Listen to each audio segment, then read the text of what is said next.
Entertainment news, it's time to welcome Tony B and Cotty. Hello, Tone. Hi, Rick. You've been looking at the songs that may not get on the radio. Yeah, the people who actually choose the songs.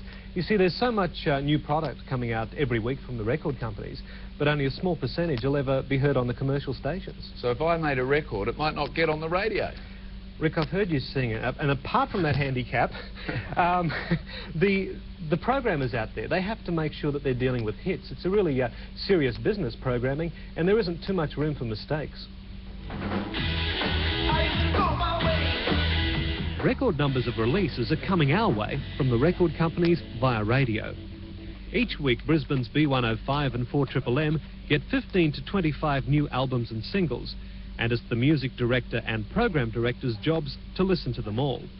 Picking the right songs is a painstaking job. Commercial radio, as opposed to any other form, is a business, and if we're playing the wrong songs, we're out of business.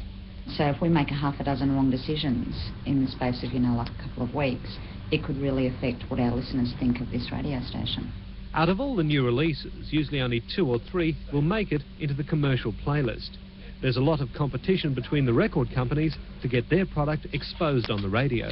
You will look for a song that is going to have good appeal for radio. It has a good hook, it hits the hook fairly early, and it sort of sits in your head. Record reps and radio programmers must have a good ear for what the listeners will like. It's a bit of a traditional image, I guess, that announcers go on air with a pile of their favourite tracks and away they go. But that's not reality at all. The music director schedules a day which they must stick to fairly rigidly. Surveys show B105, the ratings leader, has a big female appeal. 4MMM is big with the blokes. We're a male radio station, so we look for that male skew in records. Just a bit rockier, not quite as soft as B105's, less of a female edge. The music meetings are held every Wednesday, after the record reps bring in the new releases the day before. At 4MMM, the music and program directors choose. At B105, the 2 directors bring in one of the jocks to help decide.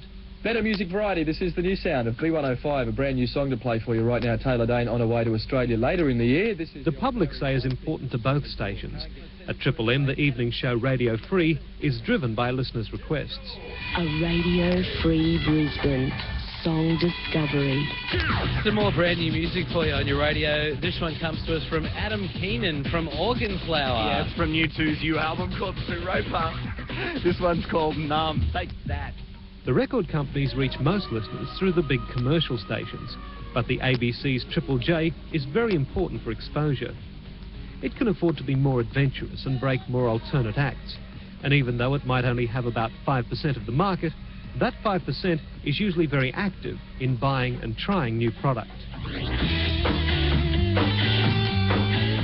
So listening to music, which is relaxation and recreation for the listeners, is a serious job for the hit men and women. But guess who has the ultimate power? What the audience tells us determines a record's fate. A record company, at the end of the day, can pressure you uphill and down dale to play a song.